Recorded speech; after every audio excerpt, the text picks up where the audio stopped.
EWOT, exercise with oxygen therapy, is a very close cousin of hyperbaric oxygen therapy. And the best way to describe it is comparing the two. In hyperbaric oxygen, you're in a tube and you're breathing in near pure oxygen with increased pressure. And that pressure forces more oxygen through your lung tissues and into your blood. EWOT, instead of using pressure to push more oxygen in, we use the synergies of exercise to pull more oxygen in. So when your body starts exercising, it immediately recognizes it needs more energy production. And the gating factor for more energy production is being able to bring in more oxygen. So immediately has all these physiological changes that allow your body to bring in more oxygen. Therapies like EWOT help to increase oxygen intake, and we might think that because our gut microbes are anaerobic, that they would not benefit from increased oxygen. But actually, increased oxygen can reduce gut inflammation, which allows microbes a healthier environment to thrive. If you think that you might need to support your gut health more, you could consider supplementing with a good probiotic. Breast Cancer Conqueror's product, Probiotic Support, contains 15 billion organisms to help support your gut health the best. So if you're interested in checking it out, head over to our store. Thank you, everyone, for joining me for another episode of the Wellness Warriors podcast. This is Deanne, head coach with Breast Cancer Conqueror. And I know a lot of our listeners are always interested in ways to manage some of their chronic illnesses, also with the use of oxygen. So I'm really excited to be hosting with us today, Brad Pitzele, because he's going to tell us a little bit more about that, specifically about EWOT, which is exercise with oxygen therapy. So I just want to tell you a little bit more about Brad so you can know who we're talking to. Brad, for many years, suffered with strange health issues, and eventually he was diagnosed with autoimmune arthritis in 2010 and then melanoma in 2014. So he realized that some of the treatments that came with these carried serious risks. So he looked for a better path and discovered that he had Lyme's disease and other infections as well. And after that, his health continued to get worse. He had chronic fatigue, brain fog, even to the point of being barely able to walk until about 2016 when a doctor suggested oxygen therapy to him. Brad tried EWOT, which, as I mentioned earlier, stands for exercise with oxygen therapy. But he didn't trust what was on the market, so he built his own system. And this system worked so well, his doctor actually asked him to make more for other patients. And that's how his 1,000 Roads began. So 1,000 Roads is a mission to make EWOT more affordable and accessible for people who are dealing with chronic illness. Hopefully I did do justice to your really incredible and exciting story, Brad, but thank you so much for being with us today. Thank you, Deanne. I appreciate it. So I love, kind of telling a little overview of your story, and we'll oftentimes call it someone's pain to passion story. You sometimes have to kind of go through that painful or uncomfortable experience to get you to what you're passionate about. And so I think that actually would be a really interesting way to start off today is if you could just walk us through a little bit through your personal healing journey and your health journey, struggling with that illness and then finding what helped you with real healing. Yeah, absolutely. As you mentioned, I had a lot of strange illnesses going back. I started to get psoriasis in second grade. I had all these weird kind of conditions that would come and go throughout childhood, high school, and even college. But I'd go to a doctor. It was kind of like the diagnosis, there was nothing to be done, and it would kind of disappear as soon as it would come on. And then in 2010, I got autoimmune arthritis, which was a big step up in kind of issues and quality of life. Started all the traditional treatments. Some of them didn't work. Finally, I would find something that worked. It would work for 6 months and then it would stop working. And then I'd find I was actually in a worse place than when I started it. It would double my dose. It would work another 6 months. It would stop. And then it was another drug. And that happened until I got metastatic melanoma in 2014. And I was really afraid. And I went back to my rheumatologist and said, like, what do I do? These drugs cause melanoma and I got melanoma. And so I'm kind of like damned if I do, damned if I don't. Either I'm going to die of cancer or I'm going to die of an autoimmune disease. And what do you recommend? And his recommendation at the time was, we'll just try a different drug in the same family. And I was like so frightened. I was like, oh my gosh, like we are heading down the path of destruction. And I really can't see either path being a good one. I need to find a third way. And so, I just started looking for another path forward. And lo and behold, I was getting worse and worse. As you'd mentioned, at one point, I not only did I have arthritis, but the backs of my legs were so stiff it felt like I'd run a marathon. The bottoms of my feet hurt so bad. The best way to describe it is as if someone had beaten the bottom of your feet with a meat hammer. Every step was excruciating. Like that, even to get out of bed and go use the toilet in the middle of the night, I had to put shoes on. I couldn't do that barefoot. They hurt so bad. And I went to the rheumatologist and asked him about this and said, "This must be arthritis, right?" And he just looked at me and he's like, "No, I don't know what that is." And I was like, how can these things, they're clearly related, but how can they just kind of compartmentalize them?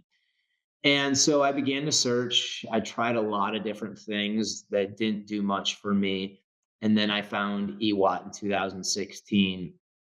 Um, it wasn't an immediate benefit for me. There's a lot of folks who do EWOT and they'll tell us after they use it one time, they're noticing amazing benefits. For me, it was probably until my third month I started to notice benefits. And even then, it was kind of like I had a journal of symptoms, and I was like, oh, look at that. I no longer have 63 symptoms. I only have 42. And I wasn't even sure if it was EWOT at first, but I said, well, no harm, no foul. And I kept going. And then I progressively got better and better. And even after I regained what I would call my baseline health, I still continued to see incremental benefits well into my third year. And it was just so impressive that I like, not only was I getting over my Lyme disease, no longer did I have any concerns about cancer reoccurrence. Um, I was my health was getting better and better, like better than it was before I came down with all these issues. So it was definitely a light bulb moment to realize how powerful it is. And when you're in the throes of it, it's so scary. And for me, I have children, and I was the sole breadwinner supporting them, and I just had all these fears about like what would their life look like, and what if I failed them? And there was a lot of pressure on me personally.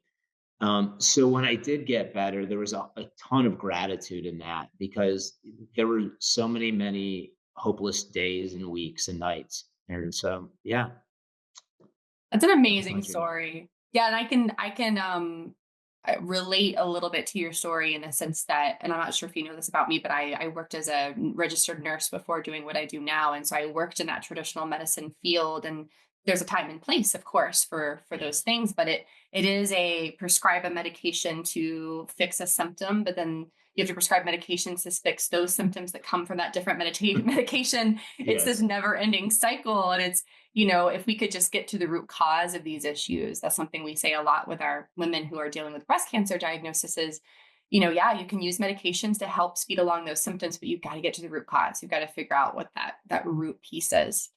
that's right. Absolutely. And on that note, I remember when I was about 25, I had gastrointestinal reflux, and they put me on a medicine for GERD. Mhm. And I went to the doctor, said, okay, so how long do I take this for? He said, forever. I was like, what? I'm 25. I'm like, so Wow. that can be scary when they just tell you, like, here's a medicine, you'll take it forever. Good Yeah. luck, sort of Yeah, thing. exactly. Yeah.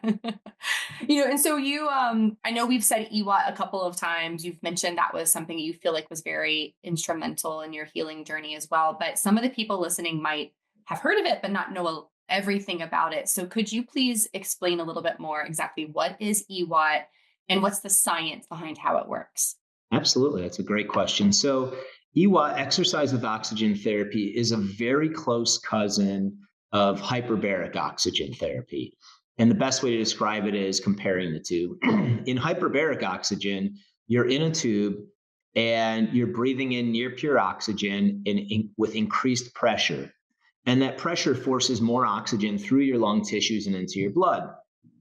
And it helps oxygenate the body and has all sorts of benefits, some that come with prescriptions and some off label. Um, EWOT, instead of using pressure to push more oxygen in, we use the synergies of exercise to pull more oxygen in.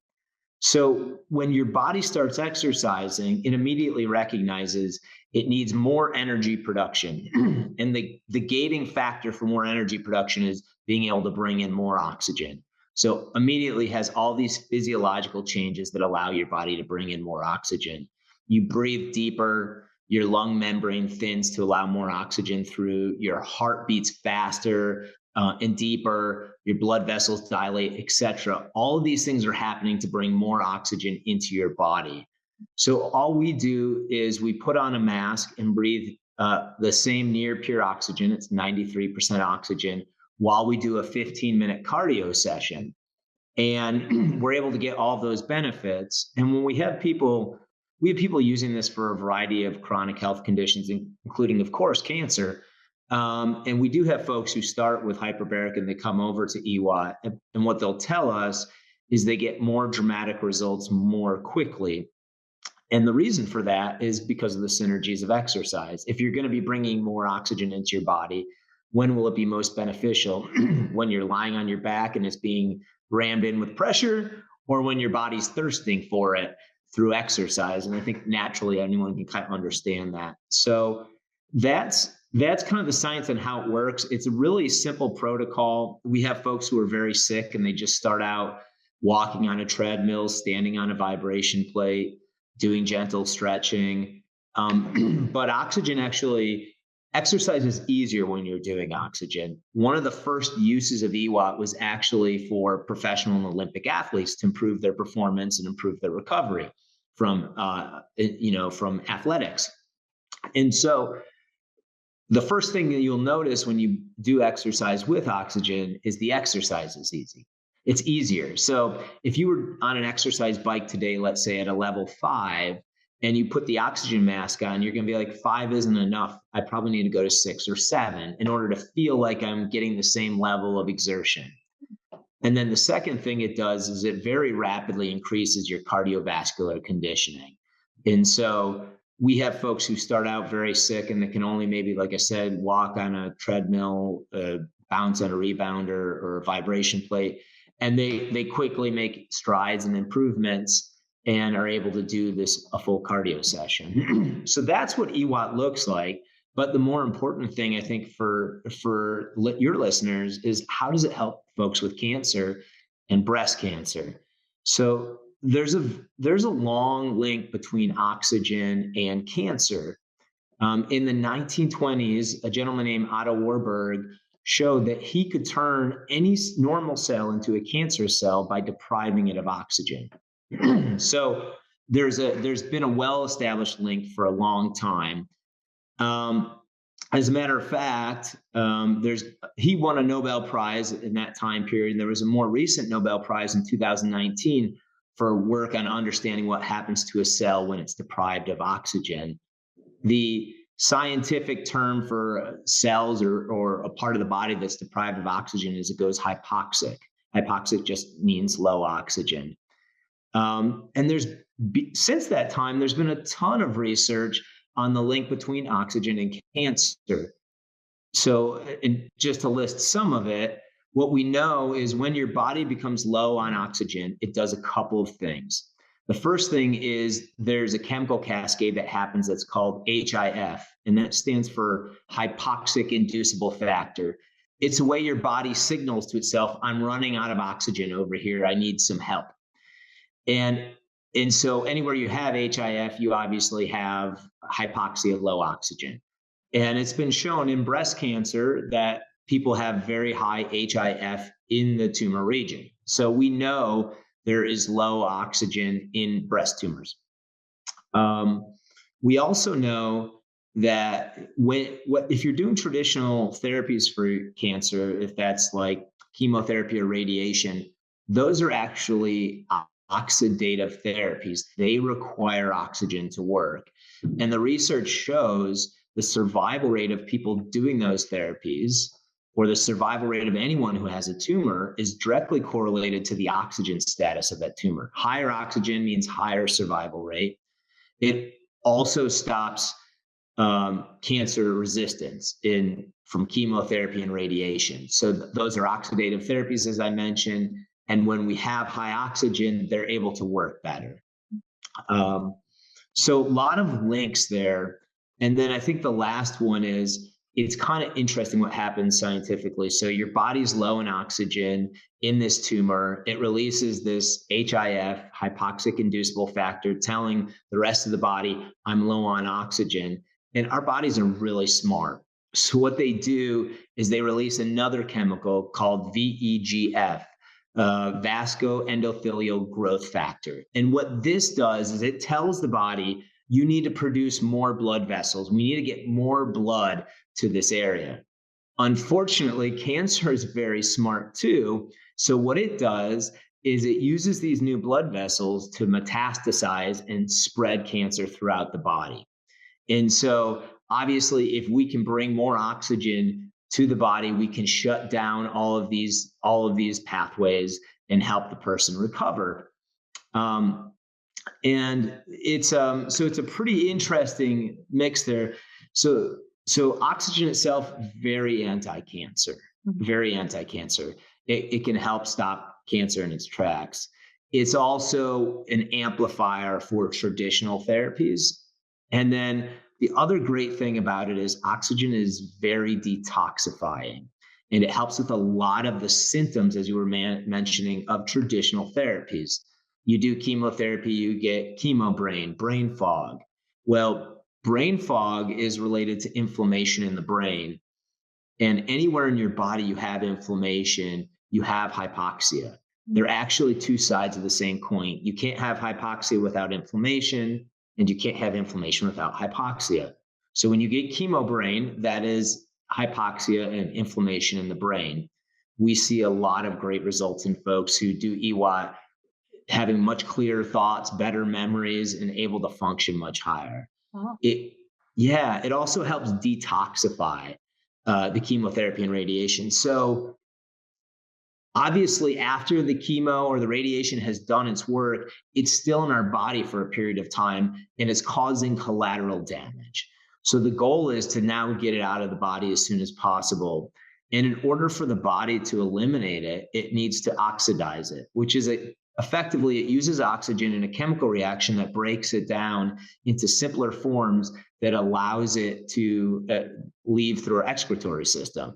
So it needs oxygen first to get it out. And so it helps in so many ways. And then obviously, lastly, it also helps a lot with the energy. Obviously, folks who are dealing with cancer, they have low energy, and then they go through treatments, and then that's even another step down in another step lower in the energy level. So oxygen is the gating factors that we talked about earlier to producing more energy. And so when we bring more oxygen into the bodies, we're able to produce more energy at a cellular level. And so that's great. Wow, that's really, really fascinating. That touches on more aspects than I even anticipated. And it's interesting. We always share with our clients.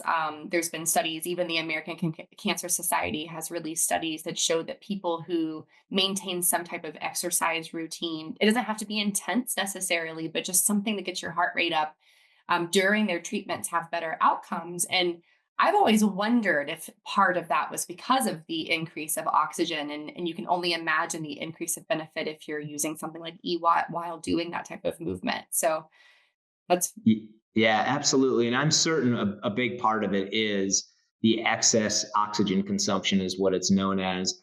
And so that's part of the benefits of exercise in general, is it creates a stress response, and we're driving more oxygen into our system. Mhm. And so this is just amplifying it. And I think what also makes it really good for folks with chronic health conditions is, compared to something like hyperbaric oxygen. In a hyperbaric oxygen, you're spending 90 minutes inside of a pressurized tube. There's time for it to pressurize and depressurize. The most powerful ones and the ones you want to use when you have serious health conditions are the hard shell hyperbarics, which are only available in doctors' offices. They require prescriptions that require you to drive there and back. Anyone can carve out time when they have a chronic illness to do that, maybe for a week or two. But once you get beyond a month or two, it becomes very, very difficult. And so I always tell folks the best oxygen therapy is the one you can do consistently over time. And that's really the big benefit, is something you can do in just 15 minutes a few times a week is a really powerful thing, particularly if you can do it in your own home. Yeah, so that actually leads me exactly to my next question because I was curious. I heard you say 15 minutes, which does not seem overwhelming. And then you actually just said in your own home, which was my question. Can you kind of paint a little bit of a picture for us about what it would look like to actually implement this in your routines? Yep. So, so what an EWOT system looks like is there's a device that takes the oxygen out of the air and purifies it. So at sea level, there's about 21% oxygen. As you go up in the mountains, there's less. And this device purifies it to 93% oxygen. And we sell two systems, one that produces 5 liters of oxygen every minute and one that produces 10 liters of oxygen every minute.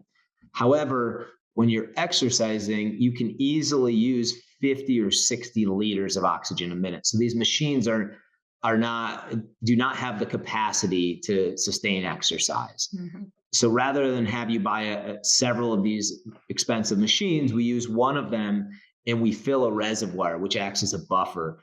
So this reservoir is like 1,000 liters. So if you imagine a 2 liter bottle of soda, right, that's 50 times that. So 500 times that. Mhm. So it's about 6 feet wide and about 5.5 feet tall.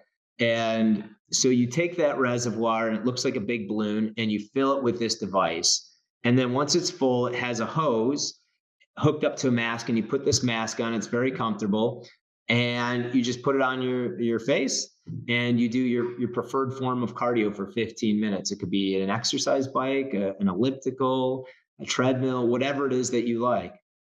Oh, that does seem really accessible. And like you said, I mean, we have a lot of women who try to implement things like hyperbaric, but it is inconvenient. You have to get a doctor's office, you have to drive there. It takes a chunk of your day out, so doing something a little bit more accessible like this is, yeah, that's very interesting. Yeah, Uh, and to give you a feel for how much oxygen that is, mm, I'm sorry to interrupt you. please go ahead. So in 15 minutes, you can take in as much oxygen as you would take in 90 minutes in a hard shell hyperbaric chamber in a doctor's office, or 6.5 hours in one of the at-home hyperbaric soft shell chambers that you can buy at home. It's about the same amount of oxygen you take in about 14 hours of a normal day. So it's a massive amount of oxygen in a short period of time. We can only do that through the power of exercise and the body's compensatory changes that cause it to allow us to bring in more oxygen. That's really great. Yeah. I mean, and not to mention, of course, you're also implementing, like you said, you're laying down in a hyperbaric chamber, but you get that benefit of the oxygen with exercise, but you're moving lymph system and you're boosting your core temperature, which is great for immune system. You're also getting the benefits of just moving your body. Yeah. Yeah, absolutely right. So I'm interested. You've mentioned, obviously brain fog, some people seeing benefits with that. I'm just curious if you have any kind of standout success stories with people who have used EWOT that you think people would be interested in hearing. We have a lot of them. There's one gentleman I'm thinking about up in Michigan. He purchased our system and he had stage 4 cancer. He came back to us a couple months later and said, you know, they told me I'd never walk again. I was stage 4. And just today I completed a 6.5 mile hike, and I'm getting better and I'm on my way to being completely healed. And I'm writing a book about everything I've done and really want to get back to the cancer community. And I thought that was really cool. We have folks. I've got a very wealthy couple. We're in the Dallas Fort Worth area. There's a very wealthy couple here. The man has uh, not prostate cancer, pancreatic cancer. Mhm. Excuse me, pancreatic cancer, and the wife has a colon cancer. Oh, And so he runs a hedge fund, so he's very well to do. And he first thing he wanted was EWAT, and so they're doing it. He was supposed to only live 6 months. As you know, pancreatic cancer is a very tough one. He's on a year and a half and he keeps going. He's not all the way healed yet, but he's on his way. And, she caught hers early and she's doing great. Wow. Yeah, that's beautiful. And so I know you've talked a lot about cancer, and obviously most of our listeners are interested in cancer, but I know there's other chronic illnesses that EWOT would help with. What illnesses do you think people could be interested in using EWOT for? Definitely. We mentioned, I used it to get over Lyme. We have a lot of folks using it for Lyme disease, autoimmune diseases in general, chronic fatigue and fibromyalgia. We have, there's a doctor named Dr. Bredesen who's well known in the Alzheimer's community, who's using it as part of his RECODE program, which stands for reversing cognitive decline. So we have a lot of folks using it who have Alzheimer's or other issues, Parkinson's. We have a lot of folks in the traumatic brain injury, CTE, concussion, stroke, using it to help recover as well. So the interesting thing is, and really where EWOT started was actually it's very anti-aging.